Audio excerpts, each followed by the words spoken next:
आप सभी को इनकम ट्यूटोरियल में स्वागत है। पिछले क्लासेस में हम लोगों ने आइटा से रिलेटेड कॉन्सेप्ट को समझा था कॉम्प्लेक्स नंबर में। आज हम लोग कॉम्प्लेक्स नंबर्स के कुछ डिफिनीशंस और उसके फंडामेंटल्स रूल को समझेंगे। क्योंकि चैप्टर्स को आगे बढ़ाने से पहले हमें कुछ कॉन्सेप्ट को समझना होता है, उनके डिफिनीशंस को समझना होता है, वो चैप्टर्स क्या स्टैटिस्टिक्स दे रहे हैं इसे समझना होता है। तो चलो टाइम को वेस्ट ना करते हुए हम अपनी क्लास को आगे बढ़ाते हैं, क्योंकि हमारे लिए टाइम बहुत ही ज़्यादा इम्पोर्टेंट होता है। तो इसीलिए हम टाइम को वेस्ट नहीं करते। जैसा कि मैंने यहाँ पे कुछ डिफिनीशंस मेंशन किया हुआ है, इसको आप देखोगे तो लगेगा जो बहुत ही सिंपल सा कॉम्प्लेक्स नंबर होता है। कहते हैं every complex number z can be written as, यानी किसी भी कॉम्प्लेक्स नंबर्स को आप जेड से लिखना पसंद करते हो। तो कहने का मतलब किसी भी कॉम्प्लेक्स नंबर को आप जेड से रिप्रेजेंट करते हो, मतलब दिखाता हो। क्लियर है? तो उस कॉम्प्लेक्स नंबर को जो लिखने का जो मेरा जो तरीका होगा वो होगा x plus iota y, x plus iota y, where x और y बिलोंग्स करता है, इस सिंबल का नाम है बिलोंग्स टू, इसको हम लोग बोलते हैं बिलोंग्स टू। तो x और y जो है ना वो एक रियल नंबर होगा। आगे क्या कहता है, and root under -1 is equal to iota, मतलब रूट में जब भी कभी नेगेटिव 1 हो जाए या फिर नेगेटिव दिखे नंबर तो उसको हम लोग आइटा बोलते हैं। तो आइटा का मतलब होता है इमेजिनरी पार्ट्स, ये तो हम लोग डिस्कशन करेंगे ही। आगे देखोगे x is a real part of z, मतलब एक x है जो z का रियल पार्ट है। मतलब z आपका कैसा है बच्चों, तो z मेरा कॉम्प्लेक्स नंबर है, यानी इस z का जो x वाला पार्ट है, मतलब यहाँ देखो ये जो x वाला जो पार्ट है ना इसको आप बोलते हो रियल पार्ट। फिर आगे बढ़ते हो तो y is an imaginary part of z, मतलब इसी z का जो y है ना तो ये मेरा इमेजिनरी होगा। अच्छा, दोनों में पहचानने के कुछ कॉमन पॉइंट हाँ बिल्कुल है। एक में अल्फा लगा है, दूसरे में अल्फा नहीं लगा हुआ है। तो आप सिंपली कह सकते हो देख करके ही, जिस नंबर के साथ आई दिखेगा लगा हुआ वो इमेजिनरी होगा, और जिस नंबर के साथ आई नहीं लगा हुआ है उस नंबर को आप कहते हो रियल पार्ट। मतलब विदाउट आई, जिसमें कुछ भी नहीं लगा है, सिंपल सा कोई नंबर दिख रहा है वो आपका रियल हो गया, और जिसमें आयोटा आकर ऐड हो गए उसको बोलोगे इमेजिनरी पार्ट्स। क्लियर है? चलो आगे भी कुछ हमें कुछ सीखना होता है, इससे लेना होता है। तो real part of Z is denoted by R E of Z, मतलब इससे आप लिख देते हो ऐसे, मतलब आर ई ऑफ जेड से, तो इसका मतलब किसी कॉम्प्लेक्स नंबर्स को आप ये रियल पार्ट को दर्शाता है, इमेजिनरी पार्ट्स को ऐसे दर्शाया जाता है। तो सिंपल सिंपल सा एक आध एग्जांपल्स मैं ले लेता हूं, क्योंकि कुछ छोटे छोटे नन्हे मुन्ने बच्चे होते हैं जिनको समझ में बहुत कम आता है। तो right there real and imaginary parts.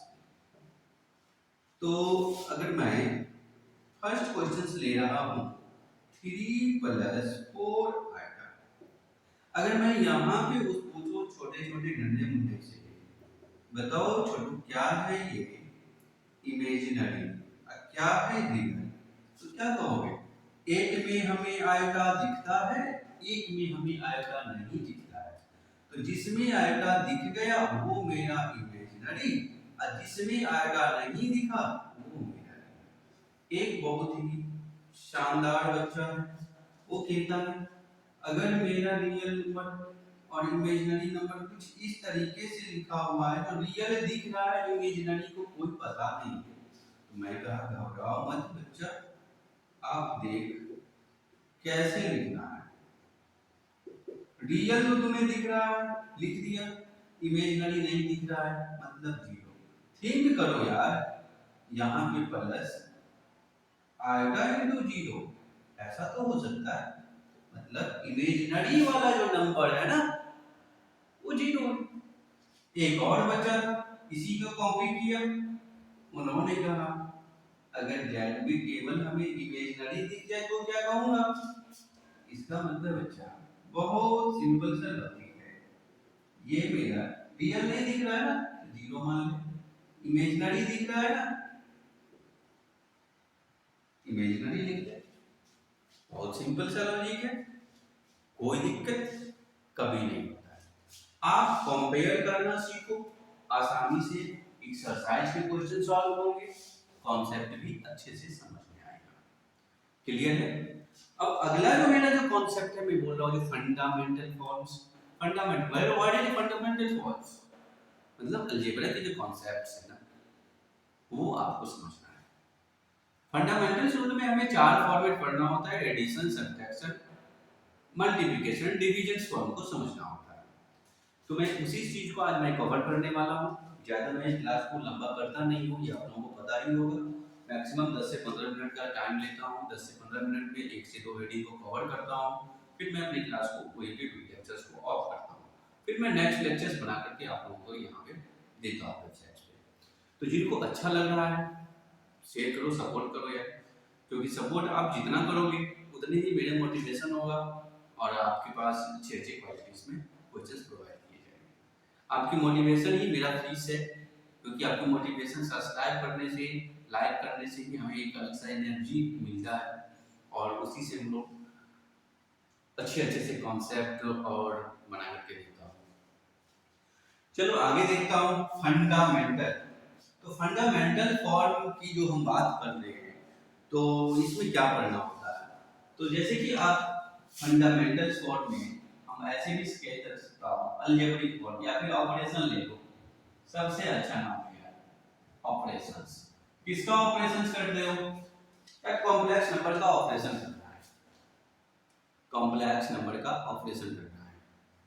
तो कैसे करते हो यार कॉम्प्लेक्स का, तो सबसे पहले मैं लिख लेता हूं late z1 is equal to x1 plus alpha y1 and z2 is equal to x2 plus alpha y1 y2 be the complex number, be the two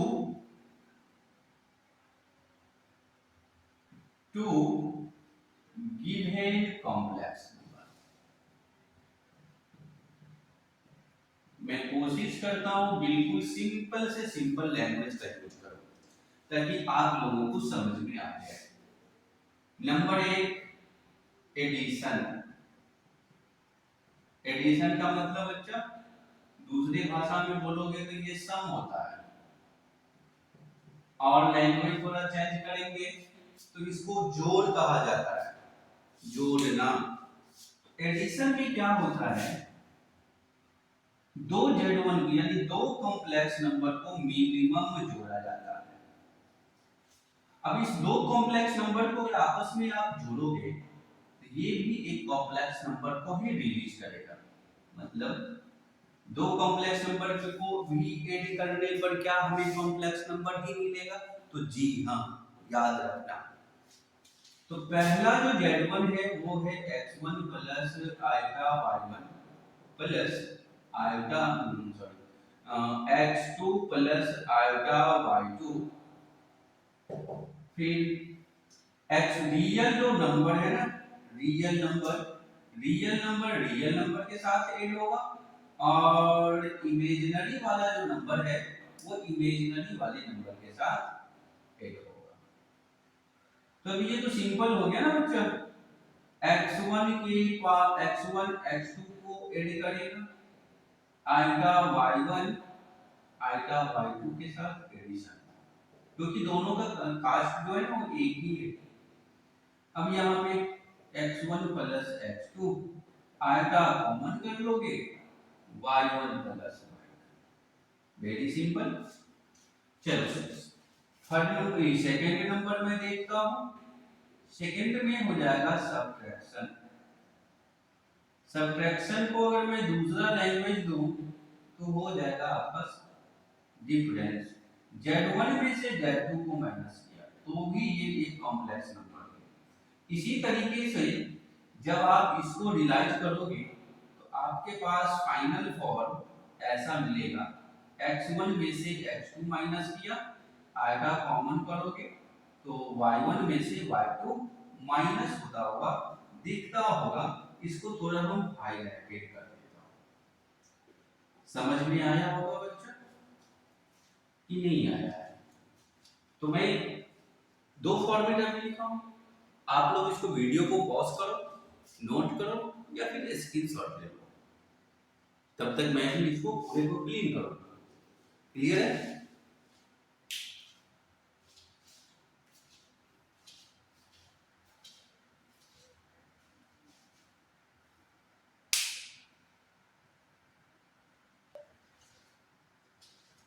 चलिए नेक्स्ट, हम लोगों ने सब्ट्रैक्शन तक को तो देख लिया। अब मेरा नंबर जो 3 होगा बहुत ही प्यारा सा प्रोडक्ट लूंगा। ये प्रोडक्ट क्या होता है सर? अरे बच्चा वही प्रोडक्ट है जिसको आप मल्टीप्लिकेशन कहते हो, मल्टीप्लाई कहते हो, गुना कहते हो। जब आप दो कॉम्प्लेक्स नंबर को मल्टीप्लाई करोगे, दो कॉम्प्लेक्स नंबर को मल्टीप्लाई करोगे ना, तो क्या होगा? तो थोड़ा सा इसको डिटेल से बताओ। ठीक है बच्चा, डिटेल से बताता हूँ, घबराना नहीं है। देखो घबराने के लिए भी मैं इस साइड में नहीं जा रहा हूँ, हम इसको तेजी से भी खत्म करके जा सकता हूँ, लेकिन मुझे सिर्फ फिजिकल एक्टिविटी नहीं दिखाना है, आपका रिजल्ट भी लेना है। बचपन वाले मल्टीप्लिकेशन को याद करो, दोनों बॉक्स को मल्टीप्लाई करना है, x1 करेगा x2 को, मतलब ऐसे वाले क्या सर जी? हाँ बच्चा, ये तो मैं 6-7 क्लास में करता था। हाँ ये वही वाला है। अब क्या करें, आपको कलर चेंज कर करके लिखते हो। हाँ लिखता हूँ, मेरा मन है x1 को x2 से किया, फिर ये इसके पास पहुंचा, x1 y2 पहुंच गया, यहां आया y1 x2 प्लस आएगा का स्क्वायर y1 y2। अब क्या करने वाले हो आप? कलर चेंज करोगे क्या? हाँ कलर तो चेंज करूंगा ही, साथ में रेड भी डाल देता हूं। किस लिए? तो देख लो, कहने वाला कह रहा है सर यहाँ पे ना आप आइटा को कॉमन कर लो। कर लिया, आपकी बात मैं मान रहा हूं। आइटा स्क्वायर दिख गया, मतलब ये -1। कैसे?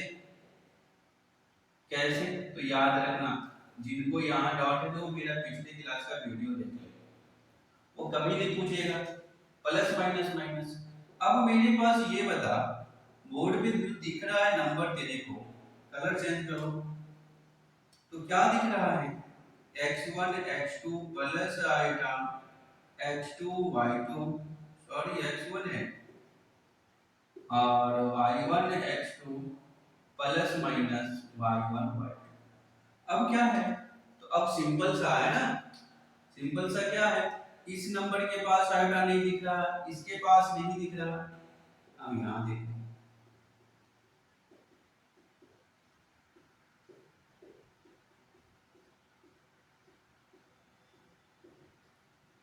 ऐसा हो गया, ये तो मेरा कॉम्प्लेक्स नंबर मिल गया। अब मैं बता देता हूं उन स्टूडेंटों को जो यहां तक देखते हुए बात करते हुए पहुंच गया है, जो इनसे पहले ही मूव कर गया होगा, उनको तो ये बातें सुनने के लिए कभी नहीं मिलेगा। अब ऐसा क्यों बोल रहे हो? क्योंकि यहाँ से कॉन्सेप्ट बाहर निकल रहा है, बीच में से कुछ करके भाग जाना, बना देना, हो गया 2-4 मिनट देखे, 2-4 सेकंड वॉच किए, यार छोड़ो हटाओ जाने दो, नेक्स्ट पे चलो। तो उन स्टूडेंटों के लिए ये शॉकिंग न्यूज होगा, क्योंकि यहाँ से एक बहुत ही फेमस सा जीमेंस में क्वेश्चंस पूछा गया है, और जो मैं यहाँ से कॉन्सेप्ट बाहर निकाल रहा हूँ। ठीक है, वो देख लो कैसा है। मल्टीप्लिकेशन का ये तो फॉर्म तो आपने लिख लिया। अब यहाँ पे देखो वाच करके थोड़ा सा क्या लिखे हो आप। मैं अगर मैं रियल पार्ट की बात करूं तो कहोगे सर जी रियल पार्ट यहाँ पे जो आप लिख रहे हो, जो हमें दिखाई पड़ रहा है x1 x2 minus y1 y2, हम बोलेंगे बिल्कुल सही लिखे हो, नो डाउट। अब क्या, अब थोड़ा गौर करो, ये जो x1 है किसका मेंबर है, x1 किसका मेंबर है, तो सर x1 z1 का मेंबर है। तो z1 का कौन सा नंबर है बच्चा, तो रियल है सर, और x2 रियल है z2 का। समझ में आ रहा है ना, इधर देख इधर, y1 z1 का इमेजिनरी है और z2 का इमेजिनरी है। तब अच्छा ये बातें लिखा हुआ है क्या, जी हाँ, देख लेना क्वेश्चंस पूछा गया है, आगे मिलेगा मिलेगा ऐसे ही इसी कॉन्सेप्ट पे क्वेश्चंस लिखेगा। इसका इमेजिनरी पार्ट नोट करके बता दे बच्चों, तो सर जी ये है imaginary x1 y2 plus y1 x2। अब यहां से लिखना है, हाँ यहीं से लिखना है, real part of z1 imaginary part of z, imaginary part of z1 और रियल पार्ट ऑफ z2। चल इससे कैसे क्वेश्चन पूछता है ये तो थोड़ा बता दो, मन में हलचल सा मचा हुआ है, आपने तो बोल दिया, जो ब्रेक डाउन कर लिया, बेवफाई दिखा दिया, उसको तो शॉपिंग मिलेगा। चलिए, तो हमें दो कॉम्प्लेक्स नंबर गिवन होगा, उस दो कॉम्प्लेक्स नंबर का मल्टीप्लाई किया जाएगा, थोड़ा सा अलग सा रहेगा, और आपको पूछा जाएगा रियल बता दे।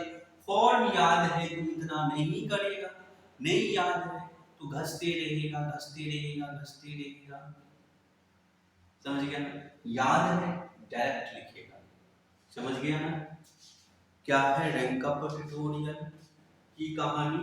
चल अगला बता, अगला तो इससे भी खतरनाक है सर, आप थोड़ा जल्दी लेकर आओ, मैं कहता हूं लेके आता हूं लेकिन तुम इसको वॉच करके हटा। नंबर 4 है जो बहुत ही फेमस है, डिवीजन। डिवीजन का नाम सुनते हमारे मन में एक लड्डू फूटने लगा, कहीं ऐसा वाला डिवीजन तो नहीं है। हाँ बच्चा बिल्कुल सही समझ रहा है, तू तो होशियार निकल गया। z1 कैसा है, x1 plus alpha y1 x2 plus alpha y2। ओह फिर एक बात हमको याद आया, अरे कैसा बात याद आया तो बता तो दे। तो बात ये याद आया, आपने अल्फा वाले कॉन्सेप्ट में बताया था क्या, जो हाँ अल्फा वाले कॉन्सेप्ट जब आप बता रहे थे ना, उसमें अल्फा को आप एडिशनल बता रहे थे, तो हाँ मैं तो बता रहा था।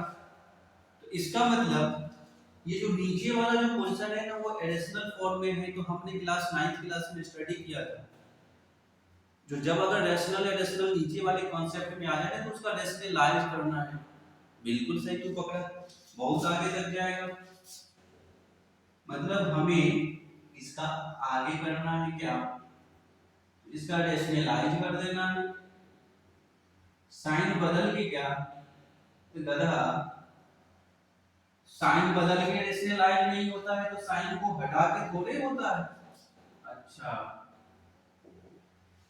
एक बात बता, दोनों को मल्टीप्लाई करेगा, x1 को x2 से किया तो x1 x2, इसको इसके साथ किया तो माइनस आएगा, x1 y2 मिल गया, इसको इसके साथ किया तो प्लस आएगा, आएगा मिला, y1 x2 मिल गया, फिर इसको प्लस माइनस माइनस किया, आएगा को आएगा के साथ किया तो प्लस आएगा, प्लस माइनस माइनस हो गया, आएगा को आएगा के साथ किया तो आएगा स्क्वायर हो गया, उसका वैल्यू माइनस होता है, तो मतलब ये y1 y2 हो गया।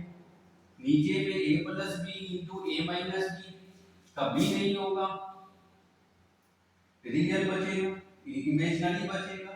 सीधा डायरेक्टली लिखना, रियल को एक साथ लिख लिया सर। इसके नीचे में ऐसा लिख दे, प्लस आइटा कॉमन कर ले, y1 x2 minus x1 y2, ये रहेगा तेरा फॉर्म। कोई इसमें और भी टेक्निक है जो जीमेंस वाला कॉन्सेप्ट आ सकता है? बिल्कुल आएगा बच्चा, चिंता न कर। थोड़ा सा मुझे बोर्ड को क्लीन करने दे, देख जीमेंस वाले क्वेश्चन कैसे पूछता है, फिर लगेगा शॉर्ट। अच्छा ऐसे क्वेश्चंस भी आते हैं क्या? अरे तू जैसा नहीं सोचेगा ना वैसा ही क्वेश्चंस आएगा। अब बता दो हमें,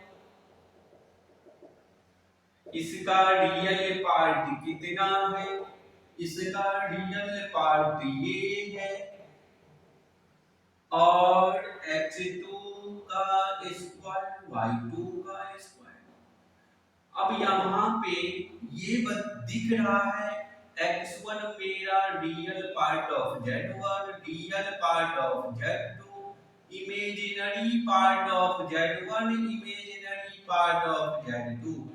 नीचा x2 लिखा है बच्चा, तो z2 का प्लस इमेजिनरी y2 का, मतलब इसका क्या है तो स्क्वायर है, इसका क्या है तो स्क्वायर। तो ये फॉर्मेट आप अगर याद रख पाते हो तो ठीक है, नहीं तो ओवर रेटिंग हो गया ना। आप होशियारी दिखाते हो, हमें भी होशियार बनाने की कोशिश करते हो। ना रे ना ना ना ना ना ना, लिखो फिर से, imaginary of z1, imaginary of z2। मेरे जैसे होशियारी मत दिखाना, नहीं तो पछताना पड़ेगा। एक पॉइंट, दूसरा पॉइंट क्या है अपना, तो दूसरा पॉइंट इमेजिनरी निकालेगा। Imaginary parts of z is equal to y1 x2 minus x1 y2 divide by x2 का होल स्क्वायर प्लस y2 का होल स्क्वायर। अब इसको निकाल के बाहर रख, real part of z2 into imaginary part of z1 minus real part of z1 imaginary part of z2 divide by real part of z2 का whole square plus plus imaginary part of z2 का whole square. इधर तो पता ही है क्या लिखेगा, तो ये तो लिख लिया। अब चलो यहां से, इतनी फॉर्मेट आपको याद रखना। इससे बेनिफिट क्या है सभी को दिमाग में लगता होगा, सर इतना बातें लिख लेने से मेरे को बेनिफिट क्या है? तो चलो मैं एक छोटा सा एग्जांपल दिखा देता हूं, छोटा सा एग्जांपल, नन्ना मुन्ना एग्जांपल मैं यहां लिखता हूं। एक z1 दिखाता हूं 3 + 4 आएगा, एंड छोटा सा बच्चा वाला फंक्शन 5 + 4 आएगा, ठीक है। अब सिर्फ मैं तुमसे ये पूछता हूं, सॉल्यूशन यहां लिखता हूं, यार मेरा बॉडी नहीं खाली है, क्योंकि मैं वहां लिखूंगा तो इसको मिटाना होगा, इसको मिटा देना होगा। मैं जो चाहता नहीं हूं कि 5 करो। चलो एक को यहां पर निकाल करता हूं, स्पेस है। ये बता z1 into z2 मतलब 2 का z मल्टीप्लाइड क्या? हाँ रे यार, तो आप इसको ऐसे लिखेगा, लिखूंगा तो, लेकिन इसका आप हमसे पूछ रहे हो क्या? हम रियल आपसे पूछ रहे हैं, बच्चा लिख के बता दे। अब एक होशियार बंदा है जिनको मल्टीप्लिकेशन की सारी फॉर्मूले मैंने जो बताया वो याद रखे हुआ है, तो सीधा क्या करेगा, देख वो दिमाग चलाएगा, बोलेगा मेरे को तो ये कॉन्सेप्ट पता है, तुमको करना है तू कर, मेरे को इससे कोई मतलब है, मेरे को पास कॉन्सेप्ट है, हम डायरेक्टली चलूंगा। तो x1 कितना है, x1 मतलब real part of z1, real part of z1 plus into है रियल पार्ट ऑफ z2 5 है, बीच में माइनस है, imaginary part of z1, imaginary part of z1, imaginary part of z2, तो ये 15 माइनस 16 इज इक्वल टू -1। मेरा answer आ गया sir जी। चल दूसरे बच्चा से मैंने पूछा क्वेश्चन नंबर सेकंड, चल बता दे z1 बाय z2 का इमेजिनरी कितना होगा। अब तो बच्चा लड़खड़ा गया, रैशनलाइज करेगा, फिर उसको एक साथ लिखेगा, बड़ा लंबा चौड़ा सा बनाएगा। लेकिन मेरा स्टूडेंट है वो क्या करेगा, सीधा इस दिमाग के स्क्रू को ठोकेगा, फॉर्म को याद करेगा, यहां से फॉर्मूला लगाएगा। तो real part of z2, real part of z2, real part of z2, real part of z2 कितना 5, imaginary part of z1, imaginary part of z1 कितना 4 है, minus real part of z1 3, imaginary part of z2 4, नीचे real part of z2 का whole square, imaginary part of z2 का whole square. तो real कितना है z2 का 5 है, और z2 का इमेजिनरी 4 है, स्क्वायर करना है, ये 5 into 4 20 minus 12 25 plus 16 कितना हो गया, ऊपर 8 नीचे मल्टीप्लाई करोगे 41, फाइनल आंसर। ये तो पता हो गया। इस तरीके से फॉर्मेट याद रखते हो तो बड़े से बड़े क्वेश्चंस को आप छोटे में कर सकते हो। ठीक है, तो कैसा लगा, अगर क्लास स्लो चल रहा है तो आप हमें कमेंट करके बताओगे, तो मैं उसको थोड़ा सा फास्ट करने की कोशिश करूंगा। अगर फास्ट लग रहा है तो ये भी आप हमें बताओगे, क्योंकि ये आपकी कैरियर से रिलेटेड है। ओके, चलिए दोस्तों, मिलेंगे हम अगली क्लास में। जिस क्लास में कॉम्प्लेक्स नंबर्स का इसके जो अगले पार्ट्स हैं मैं उसको कवर करूंगा और अच्छे अच्छे से कॉन्सेप्ट लेकर के आऊंगा आपके लिए। ओके, मिलेंगे नेक्स्ट क्लास में। Okay, thank you.